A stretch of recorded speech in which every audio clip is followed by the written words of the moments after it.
The best way to make money on YouTube and become a massive YouTube celebrity is to actually get out in front of the camera and speak to your audience in person. You want them to get to know you, and you want to put your personality across in your videos. This will help to make you considerably more persuasive while simultaneously giving you many more options in terms of what you can create. And if you're going to do that, there's some crucial equipment and software you're going to need to invest in. This can be somewhat expensive, but if all goes to plan, it will pay for itself over time and it will be money well spent. Just as a note here, if you're not comfortable going in front of the camera, you can still be very successful with a YouTube channel, and this will reduce what you need to invest in. We'll discuss these alternative options in subsequent videos, so you can skip most of this one for now if that's your intention. Let's look at some of the hardware you'll need. Of course, the most basic hardware you're going to need is a camera, and this is what you'll use to capture your footage, and that means the quality of the camera is going to directly influence the quality of your videos. There are numerous factors to consider in this case. One is the resolution, and here you'll need at least 1080 pixels. For now, most people still do not have a 4K display, meaning that you don't need a 4K camera, and 4K creates very large video files which are hard to move around and edit. But if you want to offer the utmost crispness and also future-proof your setup, then choosing 4K is a great option. Another option is your frame rate. Now, this will generally be either 30 frames per second or 60 frames per second. Once again, 60 frames per second is an optional advantage which will make your footage that much more attractive and give it an almost too real sense of fluidity. It's entirely up to you if you want to push for this very highest level of quality, but some discerning viewers will certainly appreciate it if you do. Some features to look out for include an optical zoom if you're planning on filming outdoors, and this lets you zoom in with no loss of quality, and options to alter the aperture, etc. Good autofocus is very important if you'll be moving around a lot in front of the camera, while being able to use macros to blur out the background is also a nice option. But what's more important really are the practical considerations for your camera.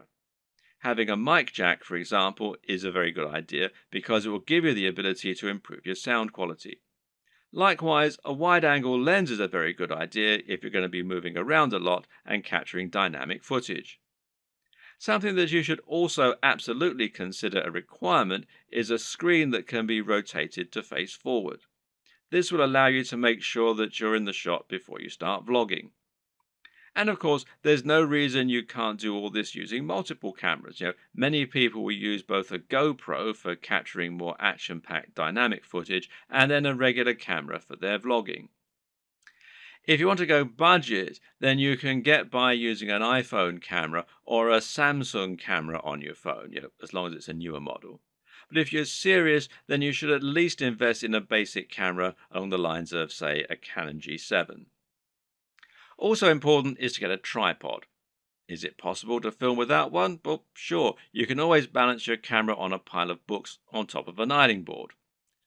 But you'll find out that lining up good shots ends up taking a lot more time than you will be willing to go through on a regular basis if you take this approach.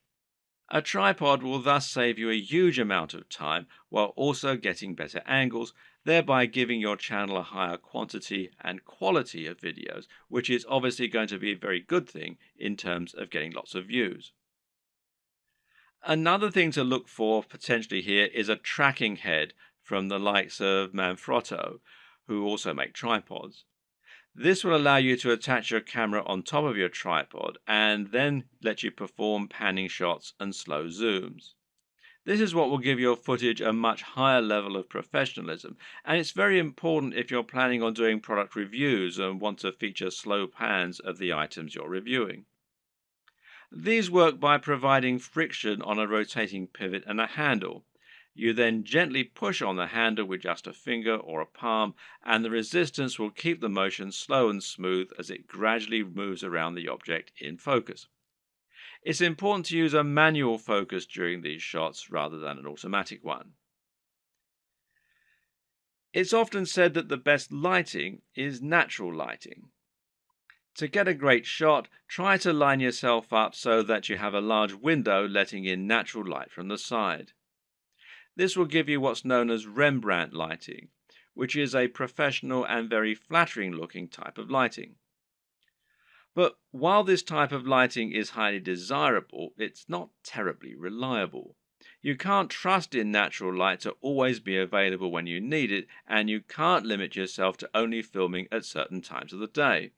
So you need to make sure you have a way to set up the perfect lighting when you need it. How are you going to do that? Well, with some kind of lighting setup. And a great choice is to get two soft boxes.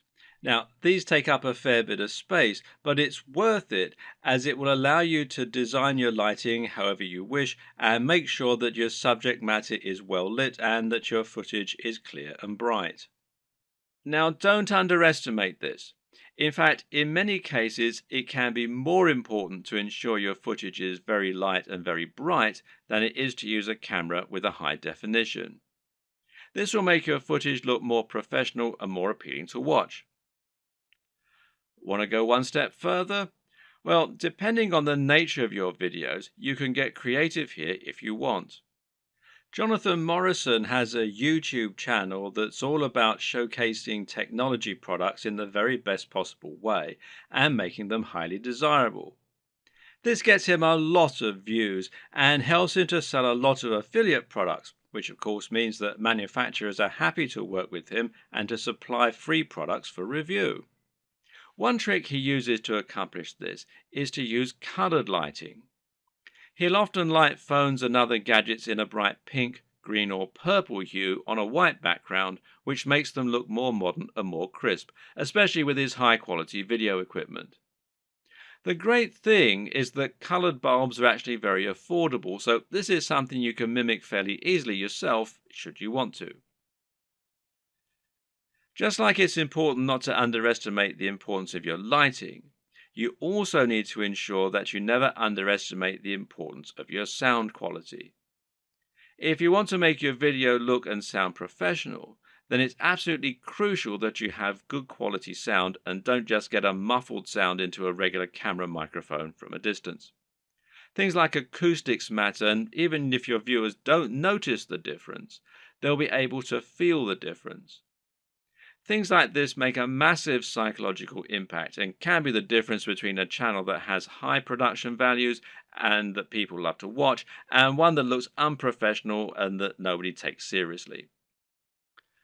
Fortunately, sound is a relatively easy thing to get right, and the best way to do this is with a basic external microphone. You can get a lapel mic, also known as a lavalier mic, easily enough, and then attach it to your phone or camera to record your audio at the same time. Better yet, find a high quality microphone that you can plug directly into your camera's mic jack. The Blue Yeti Snowball microphone is one of the most popular choices among YouTubers right now, and it is a very affordable option that will provide a crisp and clear sound quality very easily. As well as hardware, you'll also need to invest in some basic software and other intangibles. The most obvious thing here is your editing software, which you're going to use to take your footage and turn it into something that has a narrative structure and that's actually fun to watch. There are plenty of options here, which include Sony Vegas, Final Cut Pro X, iMovie, and Adobe Premiere with After Effects. Your choice will depend on personal preference, budget, and your computer. But either way, you will need a professional editing suite in order to make your videos look the part. This is what you'll use to cut and stitch together your footage, and it's what you'll use to add things like music and logos. There are numerous graphics you'll also want to add to your videos. For example, you'll probably find you need some kind of logo to overlay on top of your videos if you want to build a brand. This is important as it will help to ensure people know who you are and that your videos and content are from the same creator. A good logo should be coupled with a good name, and ideally, the two together should be enough to communicate everything new viewers need to know about your brand. If you get this just right, then people should be able to tell from those things alone whether they be interested in your channel and potentially subscribe with no further information. Other graphics will also come in handy. For example, you might want to use bottom thirds, which you will overlay on top of your video as a way to annotate what's happening on the screen. Then you might want to find some stock images that you can use to illustrate points that you're making or that you can use in conjunction with your recorded footage. On top of this, you'll need to look into video and sound for your videos. One important thing here is a video opener, which is a short clip that will play at the start of your videos and help you to further cement your brand while indicating that the video has started. Music can be very useful and would allow you to make your videos a lot more engaging while also being able to invite emotional responses. So, where do you find all these extra materials? One answer is to pay for your materials to be created on a site like Fiverr or Upwork. These sites will allow you to find freelancers who can create your materials for you and make them look very professional. Again, it's a small investment, but it's very much worth it, seeing as how much use you'll be getting out of these things. So once you have your equipment, you're ready to start creating your footage and uploading it to YouTube. So what's the average day like for a YouTuber? How do you go from start to finish and save yourself as much time as possible?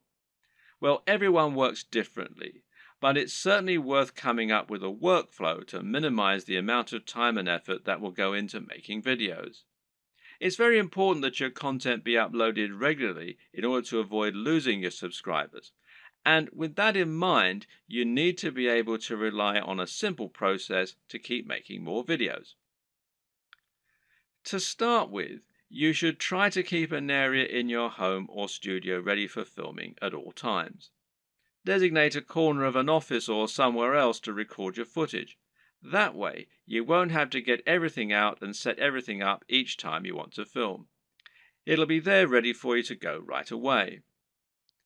This also means you can create a set for yourself and a backdrop. This is very important because it will once again greatly improve your professionalism. You don't want to record footage of yourself talking in front of an untidy bedroom with clothes strewn everywhere. Nor do you want to record in an untidy office or any other part of the home that just looks like someone's house, unless of course your niche is about something for the home. Rather, your aim is to make a professional looking set that will help to reinforce the lifestyle that you're trying to promote. Now, this might mean that you set up an area in your home to reflect what you're trying to say about yourself, and this could be a very clean and modern looking desk setup, for example, or it could be lots of comics and film merchandise. Another option is to use a completely white background, which is achievable with your lighting equipment and a white wall or even a bedsheet pulled taut, or to print out a large canvas or poster that you can use for your backdrop. Or you can use a system called chroma key and insert a background in post-production. Whatever you eventually decide, just make sure you have everything right where you need it, and you know just where to stand, and you have somewhere to prop a script. A good tip is to write yourself something of a script before you start, but to be generally quite relaxed in the way that you stick to this script. It's fine to work from it rather than reading it out verbatim. Another tip is to break your script down into lots of smaller pages. This way you can glance at the next section, perform it, and then move on to the next part. If you have a big enough storage card, then you can record everything in one take and then subsequently edit into a video that people will want to watch. But to do this, you also need to make it as easy as possible for yourself. You can do this by moving slightly each time you perform the next page. This will not only help you to see when you got the take right when looking at the footage in the editor, you'll know that the take just before you moved was the right one, but it'll also make it much more dynamic video as you'll be moving position on the camera as you speak. This makes it easier to edit in cuts too, as when you cut, you need to either keep your position the exact same or make it purposefully very different. You can't just move slightly, as this will look like an awkward twitch. Another tip is to clap at the start of each new section. Why? Because that will make it easier for you to see the audio spike in the editor. One more. When recording your footage, always leave long spaces before and after each take, and generally record much more than you think you're going to need. This will give you more to work with in editing. You should also set up your mic separately, remember, and if you're using a lapel mic, then you just need to plug in your phone and slip it in a pocket while you perform your shots. You can do this all in one take as well. Now, depending on the nature of your video, you might need to record some extra footage as well that you can use as inserts. A long video of someone talking is not normally very engaging, which is why you'll want to switch it up often with clips of other videos or with images. One way to do this is by collecting a B-roll. Now, this is insert footage of the product you're reviewing, of your location, or of anything else that is related to your subject matter. The way you'll then use this is to have your audio running continuously in the background and then switch the footage of you speaking for footage of your products or of the environment. Collecting B-roll is a definite skill and will involve using the tracking head and tripod as discussed earlier. Try checking out technology videos from the likes of Android Authority, Techno Buffalo, and The Verge, amongst others, and you'll find they always include shots of phones and computers next to pens and paper, or by running water, or in the middle of grass and plants. In any case, the environment helps to showcase the beauty of the design and engineering, and it makes the shot more interesting than just a simple shot of a phone in someone's hands. This shows off that lifestyle again, and it makes everything look attractive and desirable. Once again, you can always record more than you think you're going to need. You'll be surprised of just how quickly you can run out of B-roll while talking, so get as many shots as you can possibly think of. You can also use other types of insert footage. For example, you might want to use footage of yourself working out while talking about fitness, or you might want to use clips from other YouTube videos, being careful about copyright, of course. The latter you can accomplish by using various tools that allow you to download YouTube videos. A good choice is Hyper for YouTube, which you can download for free from the Windows Store. There are all manner of other ways to collect fun footage too. How about using a time-lapse, for example? Time-lapse Pro is an app for Android, iOS and Windows, and it's perfect for creating time-lapses of all kinds of things. Once everything is done, you're ready to edit your video. Open it up in your chosen video software and import it along with all the additional graphics, sounds, and other materials you intend to use. You now want to sync up your audio to your video, and most programs offer easy ways for you to do this. In Adobe Premiere, for example, it's a simple matter of right-clicking on both and then selecting Synchronize and then by audio track. Now the audio will be in sync and you can just put the video on mute so that it's replaced by the high quality audio you recorded separately. Now just link the audio and the footage so that any edits you make will affect both as though they were recorded at the same time from the start. You'll want to line all this up so that you have all your footage in order and so that there are no awkward pauses. It's also important to keep things moving and to keep things dynamic all the way through. If you're using lots of B-roll, then you should make sure you move from panning shot to panning shot. It should never be motionless or you'll lose focus. So make sure that you record lots of footage so that you have lots to work with, but then edit heavily too so that you're losing lots of it. Once everything is in order and the sound is lined up, you can then start to insert your extra footage and lay this over the top, intersperse it. Normally, You'll keep the audio going continuously and just cut back your video as you do this. If you watch the aforementioned Android Authority videos, then you'll notice that they tend not to have much of themselves talking at all. They have a clip at the start and at the end, and perhaps one or two in the middle, and the rest is all B-roll. Finally, try adding the video opener, any bottom thirds, and your logo and your music, and make sure that you get the audio balance right with the music, and consider using a small introduction before the opener. These final touches will give your video a real air of professionalism while helping to really drive home your branding. Now you just need to save your video in a format that YouTube likes, such as MP4, and then start to upload it to your YouTube account. All this can take a fair bit of time, so be sure to leave yourself time unless you have a really fast connection. And this will be even truer if you're using 4K footage.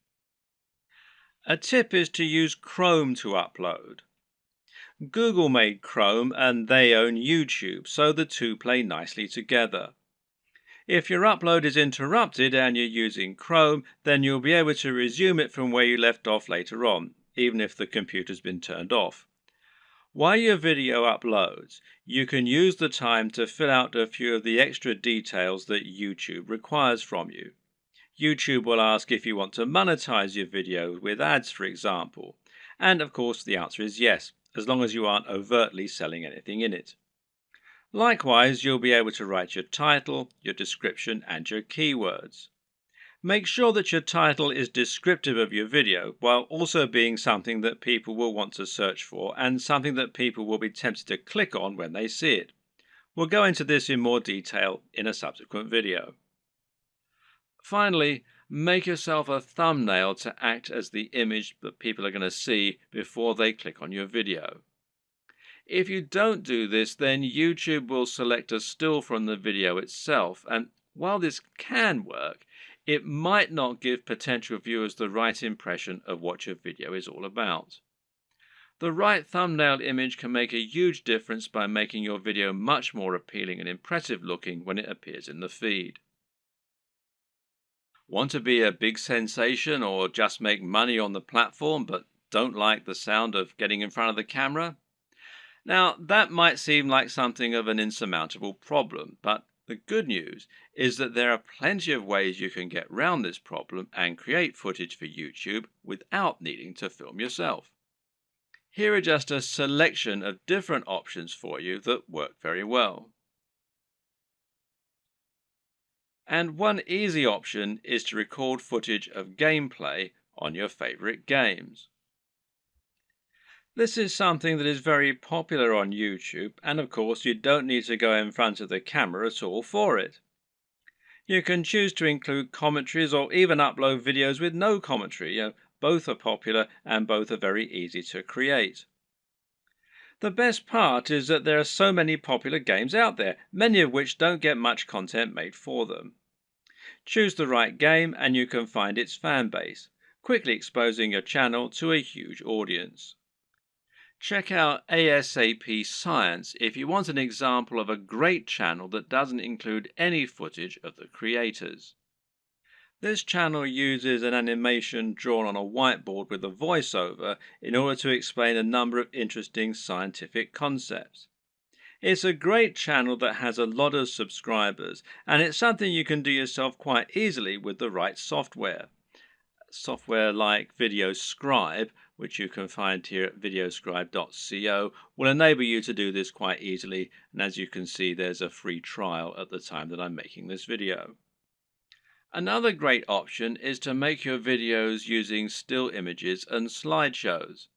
There's no reason you need to have an actual animated footage in your videos, and if you choose the right images, you can simply record a voiceover and that will do nicely. This essentially becomes much more of a podcast than an actual video, but it works very well and a number of creators have managed to become very successful using this strategy.